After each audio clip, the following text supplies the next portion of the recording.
harder to further deepen bilateral trade and commercial exchanges.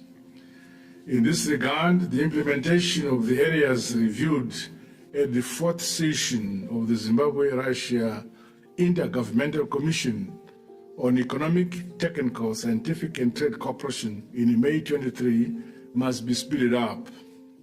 I acknowledge, Your Excellency, the investments in diamond mining by AROSA, which is significantly contributing to the country's development.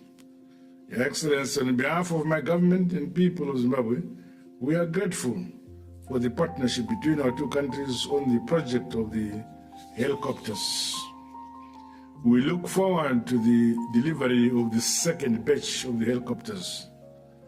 As I've always said, Zimbabwe is open for business, and I was pleased to interact with potential Russian investors at a business roundtable.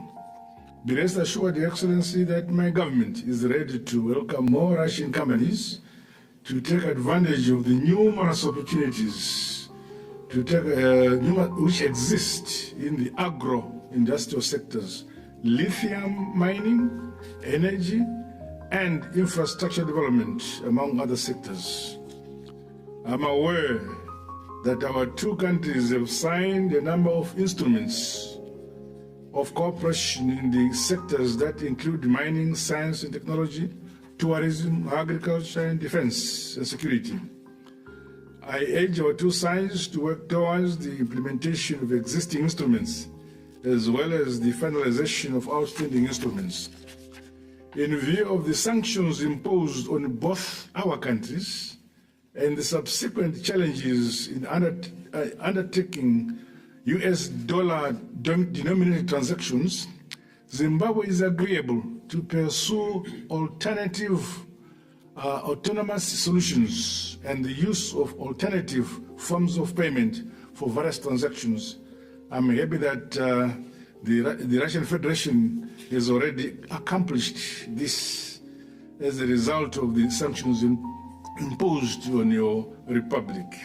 Your Excellency and dear brother, allow me to convey my sincere gratitude for the donation of 11,000 metric tons of potash fertilizer and 9,000 metric tons of ammonium nitrate fertilizer.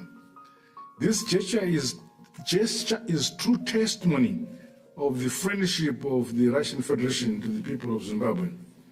This further reflects your personal commitment to support the transformation of our country's agriculture in the attainment of food security and sovereignty. I thank you. May I also inform you that for 3 years now, Zimbabwe is food secure. With the model of agriculture we've adopted and the support we've received from your country, I believe that Zimbabwe will remain food secure. Most notable is the deepening cooperation between Zimbabwe and Russian Federation in advanced science and space technology. I recall the joint research implementation agreement between Zimbabwe National Geospatial Agency, ZINGSA, and the Southwest University on Space Science and Technology Innovation, which was signed in October 2021. This has ultimately led to the finalization of the design, manufacture, and assembly and the testing of a satellite, ZimStat-2, under which scholarships were offered to Zimbabwean students to study in the Russian Federation. Additionally, the Russian Federation provided 20 scholarships through Radny University in various fields of nuclear education.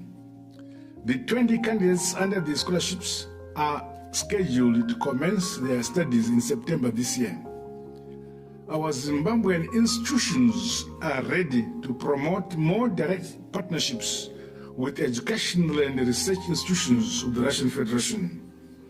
May I also, Your Excellency, mention that in the same vein, I acknowledge the support of the Russian Federation of the Museum of African Liberation Project being hosted by Zimbabwe, hosting for the African continent. In particular, the establishment of the Russia Solidarity Movement at the Liberation City. Further, we welcome the raising of the Russian Federation flag at the Liberation Museum site as an important symbolic gesture recognizing the immense contribution of the Russian Federation in the liberation of the African continent from colonialism. On international cooperation, Your Excellency, the solid collaboration between our two countries at multilateral fora, more so against continued Western aggression against the two countries, Zimbabwe strongly opposes the use of sanctions as a foreign policy tool which undermines sovereignty of nations. Zimbabwe has been under these sanctions from the West for the last 23 years. But as a result, we now think outside the box and use our domestic resources to grow and expand our economy. May I highlight that Zimbabwe intends to bid for a non-permanent seat in the United Nations Security Council for the period 2027 to 2028. We appeal for the support of the Russian Federation. Similarly, Zimbabwe submitted a request to you, Your Excellency, to join the BRICS New Development Bank. We equally count on the support of Your Excellency in this endeavor.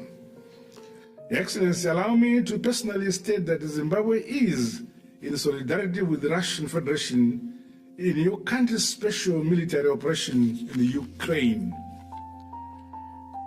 As current chair of the Kimberley Process Certification Scheme, the KPC, Zimbabwe unreservedly condemns the unjustified and vindictive ban on the sale of Russian diamonds on the world market.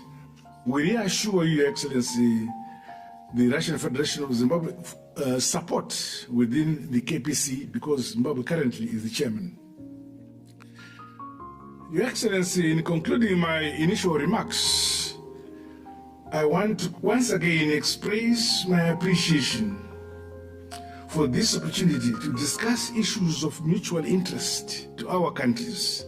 I look forward to more interactions and engagements by the two governments at the various levels and fora as we deepen and broaden the ties between our respective republics.